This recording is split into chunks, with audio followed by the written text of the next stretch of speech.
name is McCroskey. I'm going to be doing a video today on how to do a pulse correctly. And this is for attention of all medical students that would like to learn how to do it. There are several different options and ways that you can do this, and we are going to go over that step by step. The first and the most important thing of your steps is identifying the patient and identifying yourself. When coming upon a patient, you may have a chart that looks like this, or just a single sheet of paper that is outside of the door, or you pick it up when you are checking someone in. Now we are going to go to our first step of identifying ourselves and the patient. When you go into a patient's room, you will go introduce yourself, as we're going to do. My name is Lauren. I'm going to be your medical assistant today. Can you please state your name and date of birth as it is on your chart? Valerie Davis, January 18th, 1982. All right, now that Miss Valerie has stated her name and date of birth as it is on the chart, you can now go over the next step, which will be telling her what you are going to be doing. And today we're going to be doing a pulse. Miss Valerie, today we're going to be taking your pulse, and we're going to go over with how we're going to do this situation for you. All right, now we're going to move on to our third step, which is going to be selecting the site for taking someone's pulse. When you take somebody's pulse, you're going to use the inside of the wrist, just like this. You are going to go from the thumb line and go over the arm. When you go from here to there, this right here is called your radial artery. This is what you want to feel when you do feel the pulse. You would just press gently in there until you start feeling her heartbeat. Now, if you can't locate it where I'm at right now, you can move a little bit. Just apply a little bit of pressure. If you can't feel it there, you can move it back. Now, if you can't feel it at all on this site that you have picked, you can all refer to the second site, which is going to be your other arm. Again, it is going to be at the thumb line all the way back. Go a little bit down to where her radial artery is. You're going to use these two fingers.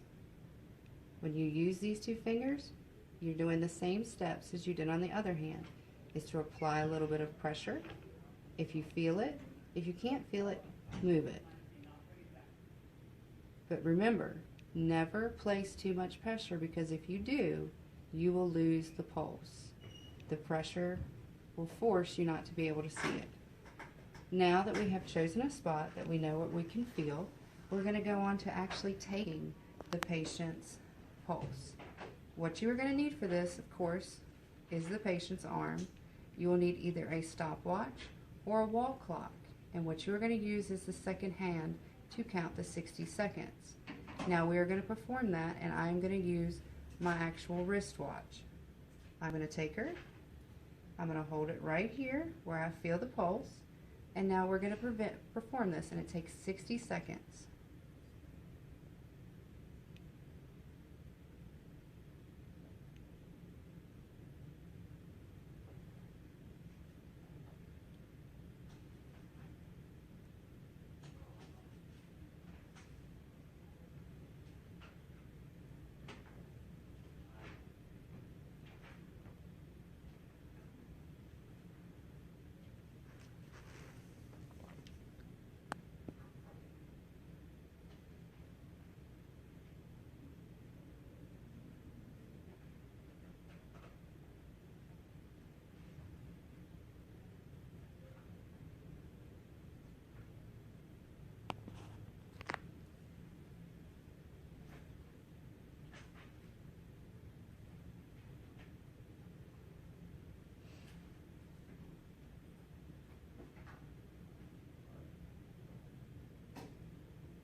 Alright, our 1 minute is up.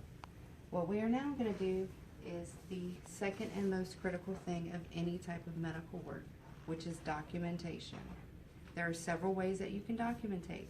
It can either be on a file or on a scratch piece of paper, or you can go over to a computer to documentation.